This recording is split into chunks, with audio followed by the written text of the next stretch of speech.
So one reason he was pushing towards India was he wanted to find a yogi and learn how to become immortal.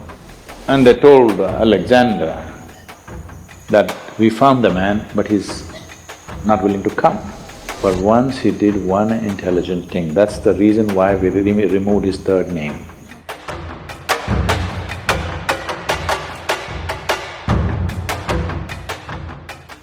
See, Alexander, in our history textbooks, school textbooks, they said Alexander the Great. They only got the first name, the middle name, they missed out the last name. His name was Alexander the Great Idiot. But because it was too long, somebody left out the last name.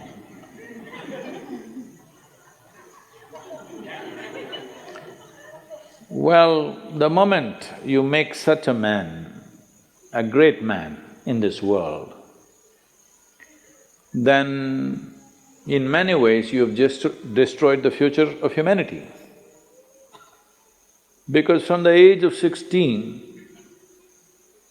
I think he died around 32 or 33, all he did was kill, kill and kill, without purpose. Going to new places and killing, going to new places and killing, saying, I have conquered this, I have conquered that. And he had gathered a band of young people from his native place who traveled with him to fight with him. Periodically, he executed one of them, just accusing them of something. You know, always somebody would be betraying a tyrant like that, and the tyrant is always fearful that somebody may plot against him. So, something they will discover and say, he did it, and the public execution of him will happen. He was very close to you, he traveled with you, everything, but you just kill him so that everybody else is in line. Periodically, he killed one of those people who were very close to him, just to set an example. This is the kind of man he is. He is death all the time, but he doesn't want to die. He wants everybody to die, but he doesn't want to die. So one reason he was pushing towards India was because between ancient India and Greece there has been lots of transaction in terms of mathematics, geometry, yoga. There is a linga in Delphi which is considered as the navel of the earth because it was consecrated as Manipura chakra. The Manipuraka is so powerfully established there, now it's been removed from its original place and it is sitting in the museum, but still bit cracked, but it's still little, badly skewed, I would say, but still so powerful after, I don't know, maybe 5,200 years or so. So this transaction was continuous for many years historically. So obviously they heard of yogis and mystics of India. So he had heard there are yogis who are immortal. So one reason he was pushing towards India was he wanted to find a yogi and learn how to become immortal. So then when he came close, when he crossed, I think Hindu Kush mountains, he crossed, right?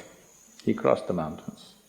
He came on this side, and then first thing is he sent out scouts to find what is happening out there and in case there is a yogi or a mystic, bring him.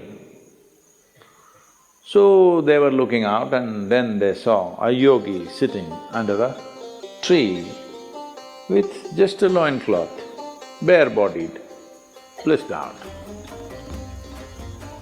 They went and looked at him and he said, hey, you come with us, our Sikandar wants you. If you do not know this, even today in Afghanistan, many people take this name Iskandar or Sikandar. The original word for this is The root word for this came from skanda. Skanda is Shiva's son, what we call as Muruga in Tamil Nadu. Because Skanda was such a great warrior, so this word traveled. Anybody who was a great warrior became Skanda, Iskanda. Skanda, Iskanda, Sikandar, transformation happened to the word.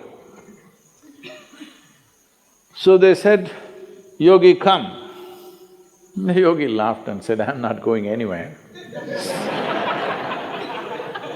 I'm right here."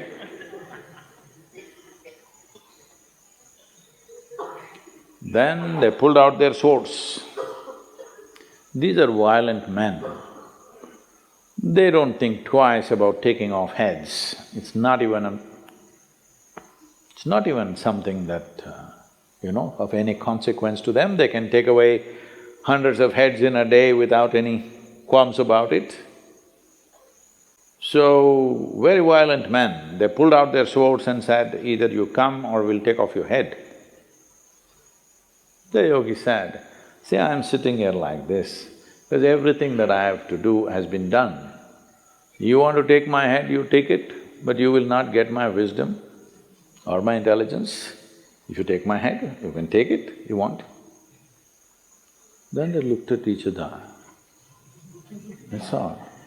See, they had never seen a man who not terrorized by the swords that they pull out, because they're not pulling out in bare, empty threat. They can take off heads, they're very good at it. They had never seen a man who's not terrorized, he's saying, "Okay, take my head." I thought, "Oh, this guy must be really immortal." If somebody says, "Okay, take my head," he must be immortal.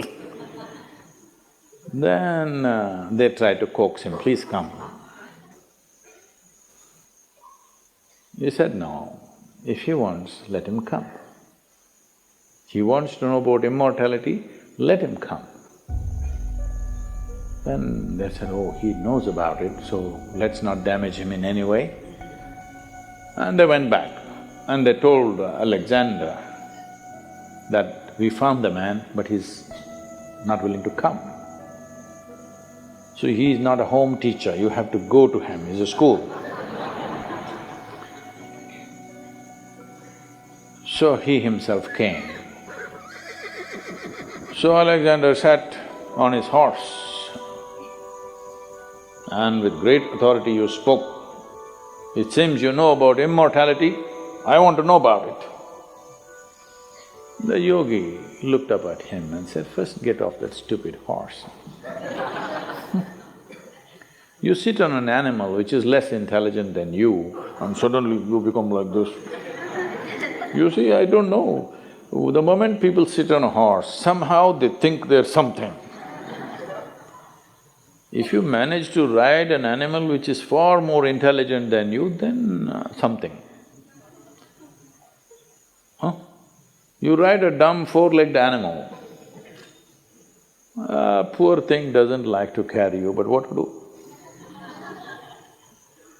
So, Alexander got down and asked, "I want to become immortal because he is not the same guy that he was 5–10 years ago. Body doesn't take this kind of beating after some time, it is slowly taking its toll." So he said, "I want to know about immortality, can you guide me?" So the yogi looked at him and he knew no amount of talking to him is not going to go anywhere. He said, "Yes, if you want immortality, this is the way." And he gave him landmarks, a difficult journey through the jungles. All these landmarks you follow, there you will find a small cave. Within that cave, there is a crystal clear pool of water. You drink a handful of water, you will become immortal. So he started out with his soldiers. Then as he followed, after 3 days, all these landmarks were coming true as it has been described. Then he looked at these 5–6 soldiers who were with him If these guys also drink, if they become immortal, then how to deal with them? Because all your life you dealt with everything with putting the fear of death into people. Now if these 5, 6 soldiers drink that water and they also become immortal, this is going to be a disaster, no control. 5 immortal people on the planet, not good. Just, I am immortal, this is good. So he said, you stay here. He left them for the last leg of the journey and he went by himself. Then he found that cave. Within the cave, he saw a pool of crystal clear water. He rushed in and he was about to drink. There was a crow sitting at the other edge of the pool and the crow said, wait. He looked at the crow, fortunately water slips out of your hands, And the crow said, see, I drank this water, I don't know how many million years ago. And now I cannot die. I'm just sitting here endlessly. Just imagine, if you become immortal, you cannot even commit suicide. Hello? I want you to just imagine, this is the worst thing that can happen to you, that you cannot die one day. No relief. I'm sitting here for millions of years, there is nothing I can do. I have seen through generations of my clan, I'm not interested in anything right now, but I cannot die. Do you want my fate? He just sat there looking at the pool of water and the crow. For once he did one intelligent thing, that's the reason why we removed his third name. He walked away without drinking that. And how fortunate are we that he's not anymore here. But he looks like he's taking rebirth in many places. Many similar people keep coming up here and there, but at least he is not here. We must learn, understand and live knowing that in many ways, the best thing about you is you will die one day. Hello? Just see what a pest you would be if you did not die.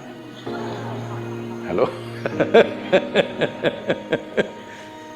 Well, you must live a full life. Whatever is the fullest potential, you must live that. But you must die when it's time, isn't it? Huh? So, if you say death is negative, then what is positive? Immortality? That is the most idiotic thing you can do. Even an idiot like Alexander had the intelligence not to drink that water. So, it is very important to understand yoga is not about eternal life. Yoga is about sensible life.